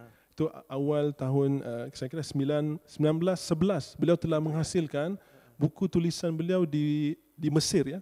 Maksudnya beliau cetak buku di Mesir. Dan beliau agak international, dan isu-isu yang beliau bawakan itu banyak isu-isu masyarakat tentang wanita, tentang hak wanita untuk bersekolah dan sebagainya. Cucu ataupun anak beliau itu yang pertama orang Singapura ke Mesir sebagai contoh. So very progressive pemikiran ulama pada masa itu kan. Beliau contohnya banyak ulama-ulama awal itu kalau kita kaji mereka ini agak progresif dalam membincangkan tentang masyarakat. Kalau kita lihat beliau terkesan dengan reformis awal, Rashid Ridha, Muhammad Abduh kan dikaitkan begitu kan. Saya kira ulama-ulama hari ini juga harus memberikan perhatian. Kita kadang-kadang contoh Ustaz Sun Haji kan, beliau terkesan dengan siapa sampai boleh menghasilkan karya semacam banyak ini, tidak ada pada yang lain kan. Tentunya ada orang ataupun ada beliau terkesan. Saya juga ada sentuh dalam kajian tadilah. Sebagai contoh ya, ada ulama yang lebih awal namanya Abdul Rauf Singkil. Itu mufassir awal Tanah Melayu ya. Tarjuman Mustafid. Tarjuman Mustafid ya. Beliau menghasilkan lebih 50 topik. Bukan hanya tarjuman Mustafid itu, tapi ada karya-karya beliau 50 yang lain. Ustaz Sun Haji juga kalau senaraikan ada 50. So saya kira kalau kriteria, kalaulah saya lah nak melihat, nak mengkaji pemikiran seseorang tokoh itu, lihat berapa contohnya kalau 50 itu sebandinglah dengan ulama-ulama yang telah menghasilkan. So saya kira dengan kita mengkaji ulama ini, pada masa yang sama kita juga membangun minda kita. Kan? Kalau orang lain, orang dahulu telah, contohnya 25 tahun itu bukan singkat ya Ustaz. Ya, menghabiskan masanya, usahanya, tenaganya, apa kontribusi kita hari ini kan? Adakah jadi dengan mengkaji mereka, saya kira kita dapat membangunkan hazanah yang barulah. Kan? Contohnya di Indonesia banyak gitu. Dia setelah mengkaji ramai, dia mengeluarkan tafsir dia. Kan? Dia tidak terus keluar tafsir dia mengkaji tafsir yang lain dahulu. Benar. So saya ingat dengan mengkaji ulama terdahulu, pemikiran mereka dapat membangun pemikiran yang barulah, ataupun saya kira itu tradisinya lah, kita harus belajar melalui orang lain, barulah kemudian kita menghasilkan tulisan kita ya, Doktor. Satu yang saya tertarik Ustaz adalah segala catatan itu ditulis tangan, dirapikan dalam bentuk file, disimpan. Makanya warisnya memberikan ya kepada perpustakaan negara. Ya, saya rasa tak ramai sekarang yang mau menulis tangan. Itu adalah satu bukti kesaksian sejarah yang sangat unik. Ya. Dan itu adalah saya rasa satu kebanggaan kita. Ya. Dari saudara tokoh ulama yang mempunyai bentuk penulisan seperti itu. Dari Ahmad Zain sekali lagi, apakah kekurangan dari pandangan Ustaz dalam sistem pendidikan agama pada masa sekarang yang perlu diubah supaya kita dapat menghasilkan tokoh agama yang lebih sistematik? Wah, ini soalan lagi. Ini bukan soalan student saya, ini soal teman-teman daripada asatizah ini. Boleh ulang lagi sekali, Doktor? Ya, dia kata, apa pandangan Ustaz, apakah kekurangan dalam sistem pendidikan agama pada masa sekarang yang perlu diubah supaya kita dapat menghasilkan tokoh-tokoh agama yang lebih sistematik atau yang lebih fungsional atau lebih berkarisma. Ya, silakan. Ya. Jadi dia kata apa yang ini saya tak boleh jawablah. Ustaz kena jawab ni. Ya, ini soal madrasah, soal asatizah. Ya, Ustaz orang dalam mungkin boleh menjawab ni dengan baik. Ya. Okey. Pandangan saya, sistem yang ada hari ini adalah saya kira on par ataupun kompetitif dengan sistem yang ada. Sebagai contoh ya, saya bawakan Madrasah Al-Irsyad ya. Anak saya di sana sebagai contoh.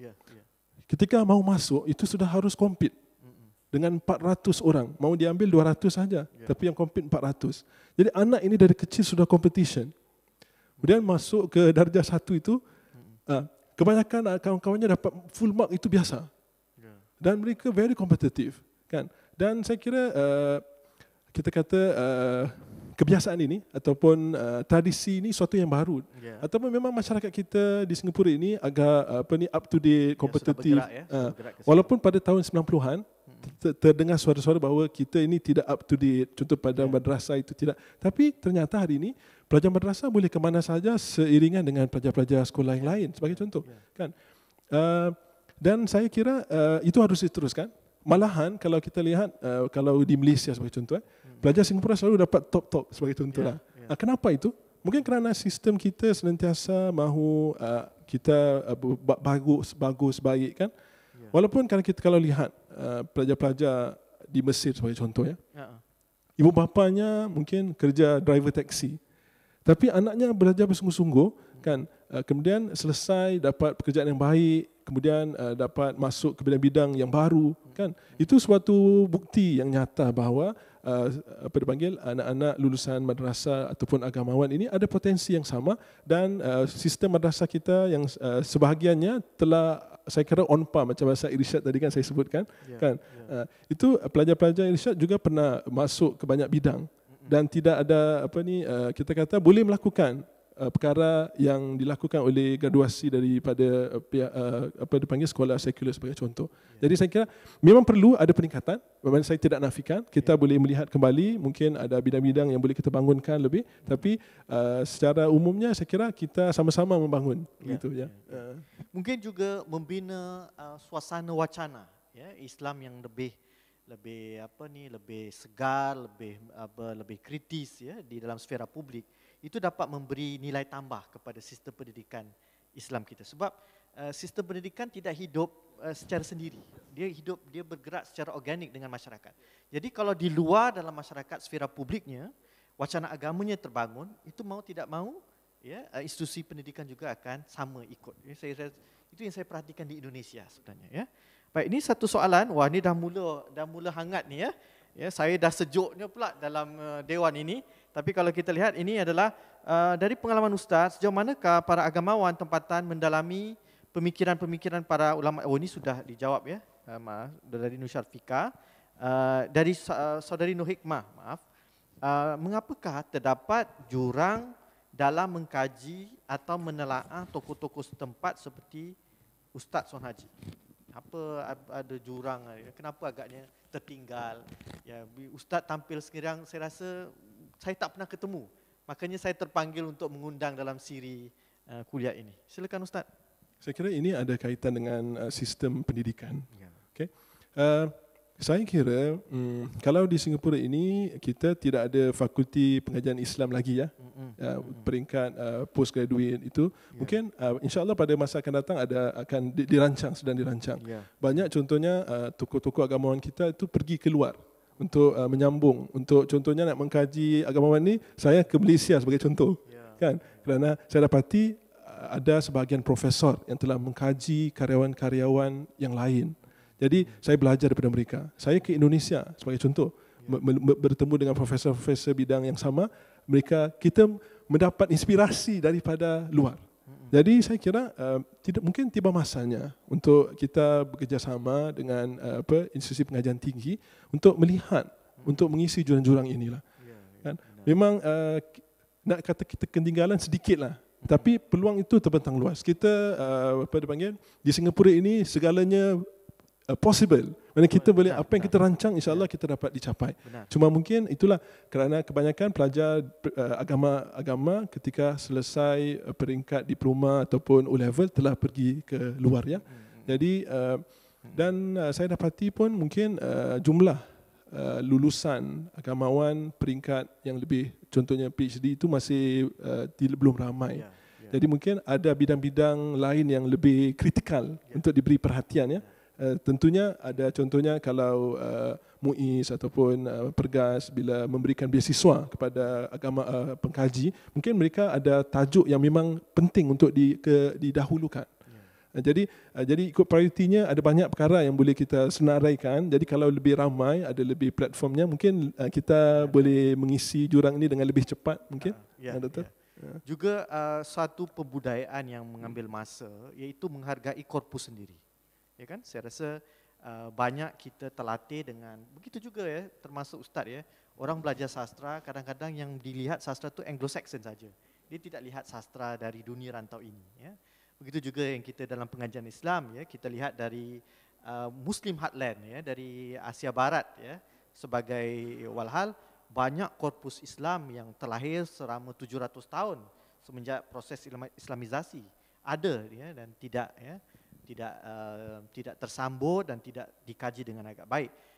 Juga kalau kita perhatikan Ustaz, sahabat daripada almarhum Son Haji adalah Ahmad Lutfi ya, dari Kalam Press itu sendiri ya.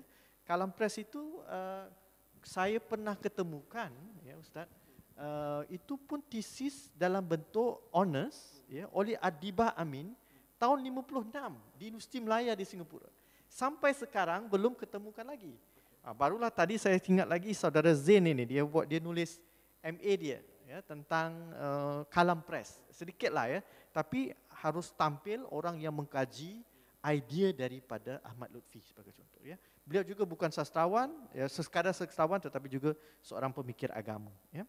Dari Samir Abdul Jalil, ketika beliau meninggal di bulan Ramadan tahun 2010, ramai sekali daripada masyarakat kita yang menghadiri solat jenazah. Oh, ini saya rasa ini adalah sebagai tambahan ya. Ini. Oh, ada soalan di sini.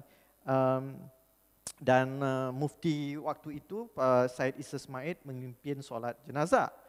Adakah ramai guru-guru agama hari ini merupakan para muridnya? Ya. Bagus soalannya ya. Mungkin sebelum itu saya menjawab tadi Ahmad Lutfi tadi ya. Saya terpanggil ya. Tahun 2019 DBP Malaysia, Dewan Bahasa Pustaka mengeluarkan Ahmad Lutfi dengan kajian-kajian Talib Samad ya. Betul. Kemudian pada masa tahun yang sama mengeluarkan kajian tokoh Abdullah Basami. Jadi tokohnya tokoh Singapura atau Malaysia itu Ya, kan. benar. Jadi kalau kita tidak mulakan di Singapura, tokoh itu akan keluar ya, Benar. orang luar yang akan mengkaji tokoh kita. Ya. Jadi masukan saya kira lebih otentik kalau dia dari sini, Ya. kan, sebab lebih faham kan. Ya. So saya kira itu antara sebab mengapa saya memilih Sunan Haji juga, kerana sebelum itu semua dari sana ya. Jadi saya kira kajian tokoh itu sangat menarik untuk kita teruskan, itu satu. Kemudian tadi soalannya berkaitan dengan adakah ramai guru-guru agama hari ini merupakan para murid? Okey. Dalam bab kedua saya melihat ramai sangat anak muridnya, terutama ketika beliau mengajar di masa Al-Junaid itu. Tokoh-tokoh agamawan, antaranya mufti itu anak muridnya. Ustaz Syed Isa Semaid itu anak muridnya. Ustaz Pasuni itu anak muridnya yang cerdik ya. Ada kata yang nakal, tapi maksudnya biasanya anak murid yang cerdik dan nakal itulah yang menjadi kesayangan guru. Sebagai contoh, Ustaz Hasbi, mufti-mufti di Brunei, di Malaysia, ada senarainya di sana. Dan mereka memberi testimoni kepada Ustaz Sunan Haji, apakah sikap beliau, pemikiran beliau, Ustaz almarhum Ustaz Abu Bakar Hashim sebagai contoh. Saya kira terdapat lebih senarai 10 orang yang saya senaraikan di situlah. Memberikan testimoni. Itu sebenarnya daripada kajian Norman yang saya kaji kembali. Antara yang saya kira yang menarik itu daripada Zainul Aminin Rashid, pernah menjadi MP kita dahulu kan. Beliau banyak bekerjasama dengan Sunan Haji. Jadi testimoni beliau itu memang saya kira honest lah, satu pandangan yang menarik, yang dari hati lah saya lihat kan. Memang ramai ulama-ulama di Singapura dan juga di rantau ini anak murid beliau. Ini tadi mengingatkan ya, cabaran bila melakukan kajian seperti ini ya. Tadi pasti Ustaz menelusuri karya-karya beliau, tertulis tangan dalam bahasa Melayu dan ditulis dalam huruf Jawi ya. Itu sebenarnya adalah aset pada anak-anak asatizah ya, murid-murid daripada madrasah untuk tampil, untuk terus memajukan ataupun menghasilkan kajian-kajian research ya. Kadang-kadang anak-anak dari sekolah mainstream ya agak sukar untuk membaca Jawi. Jadi ini mana ke depan, mana tahu ya, lebih banyak asatizah yang muda-muda ya untuk tampil ke depan dan membuat kajian, itu yang diperlukan ya. Saya rasa kalau rasanya dah tak ada soalan lain ya, sudah masanya kita menutup sesi ini ya. Terima kasih banyak Ustaz ya. Saya rasa ini adalah satu banyak saya belajar hari ini. Pendengar-pendengar juga di Facebook ya. Mana tahu ke depan kita akan dapat mungkin ada satu soalan lain ya. Ya. Aduh ya. Ini cepat sekali. Menurut penelitian Ustaz, ya, adakah terdapat perbezaan antara bentuk pemikiran ulama tempatan dengan ulama luar Nusantara? Ini soalan terakhir lah ya. Ini soalan yang bagus juga. Apa perbezaannya? Ada Ustaz rasakan? Silakan. Okey, saya ambil Ustaz Sunan Haji sebagai contoh lah. Kan, pemikiran beliau itu pada saya progresif. Kenapa? Tapi beliau tidak nampakkan dia sebagai seorang reformis. Dia tidak mahu. Gitu, tapi pandangannya itu berbentuk reformis. Apa dipanggil sangat maju ke hadapan. Dalam contohnya negara bangsa seperti Singapura, kan, dalam multi ataupun kita ada banyak bilang kaum kan.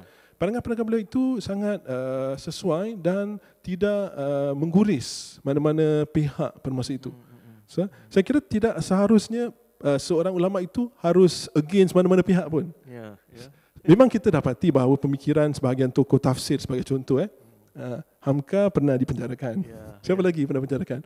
Syed Qutb juga dipenjarakan. Siapa lagi? Di Turki Muhammad Syed Nursi juga dipenjarakan. Tapi Ustaz Sunan Haji tidak dipenjarakan. Ya, tapi selesai 30 juz. Yang 3 yang awal itu mereka selesaikan tafsir mereka di dalam penjara. Jadi memang kita kira memang sebahagian tokoh ini mereka itu ada menyatakan pandangan yang agak kritis terhadap apa dipanggil pemerintah pada masa itu yang menyebabkan mereka itu contoh dipenjarakan. Tapi ini membantutkan usaha islah dan dakwah mereka sebenarnya. Kan, dan mereka dilabel, contohnya ada sebahagian, contohnya Syed Qutb kan, bila ada pemerintah yang tidak sesuai mereka mengharamkan tafsir beliau. Jadi saya kira Tapi dalam Sun Haji tidak ada unsur sebegitu. Beliau itu saya kira murni dan kita dapat manfaat dan progresif, kan, tidak menjatuhkan mana-mana pihak dan tidak itu dapatan saya lah. Beliau Ada tidak keseimbangan ya. ada keseimbangan lah. Jadi itu kalau buat perbandingan lah beliau dengan yang tokoh-tokoh dari 3 benua tadi itu, saya kira ada kesamaan dan ada perbezaan. Kan? Dan yang ketara tadi tidak dipenjarakan lah. Saya kira kalau dipenjarakan itu saya ingat satu hambatan. Kalau contohnya beliau keluar di radio baru 2 tahun kena ban kerana beliau menyentuh isu sensitivity yang tidak sesuai, kan itu sudah rugi. Tapi 25 tahun itu tidak di-ban. Saya kira itu satu pencapaian itu. Ataupun satu pengandaian Ustaz, pengawalan yang agak baik dalam sistem radio, dalam sistem penerbitan. Jadi negara kita adalah sebuah negara yang selalu mendamai, makanya kita dapat ya. Baik teman-teman, pendengar di luar sana, kalau boleh tak ada orang boleh tepukkan Ustaz kita, tapi sama-sama kita doakan supaya Ustaz maju ke depan terus untuk menghasilkan lebih banyak wacana. Tentu Ustaz telah memimpin Darul Quran di Masjid Siglap, itu sangat berharga untuk masyarakat kita. Moga-moga ke depan sukses ya Ustaz, ke depan-depan juga lebih banyak asatiza untuk tampil. Menghasilkan wacana Islam yang membumi sekaligus membuana, sebagaimana yang terkumandang dalam pengertian Islam sebagai rahmatan alamin. Dengan itu, izinkan saya membaca kutipan daripada seorang mufassir juga, Tengku Hazbi Asyidiki. Ini yang berbasis di Jogja, yang sebenarnya sepatutnya dia pergi. Jadi ulama dari Aceh ini menyebut seperti ini. Izinkan saya baca. Para ulama dalam menghadapi masyarakat, baik masyarakat yang statis atau masyarakat yang dinamis, sentiasa mendapat berbagai macam problema baru yang belum ada di masa telah lalu, belum dibahas, belum ditulis dalam kitab-kitab yang telah berkembang dalam masyarakat. Para ulama sentiasa harus menggunakan daya ijtihad dan menggunakan tenaga istinbath untuk menentukan hukum-hukum terhadap segala problema yang harus tumbuh dalam sebagai suatu keharusan bagi masyarakat hidup. Jelasnya, syariat Islam dan masyarakat di masing-masing hukum yang harus dirubah apabila masa telah berubah dan harus diganti bila masa telah berganti. Dan kepada tiap-tiap masyarakat di setiap daerah itu ditentukan hukum yang berpadanan dengan daerah itu. Karenanya, para ulama yang mempunyai ilmu yang luas dan mendalam tidak dapat bersifat statis, jumud dan humun. Lain perkataan ini yang sering kita sebut sebagai kontekstualisasi. Dengan itu teman-teman, saudara-saudari, terima kasih kerana bersama dalam rencana kita dalam kuliah ini. Moga ke depan kita bertemu lagi. Sekian, saya sudahi dengan wabillahi taufiq wal hidayah. Wassalamualaikum warahmatullahi taala wabarakatuh. Terima kasih.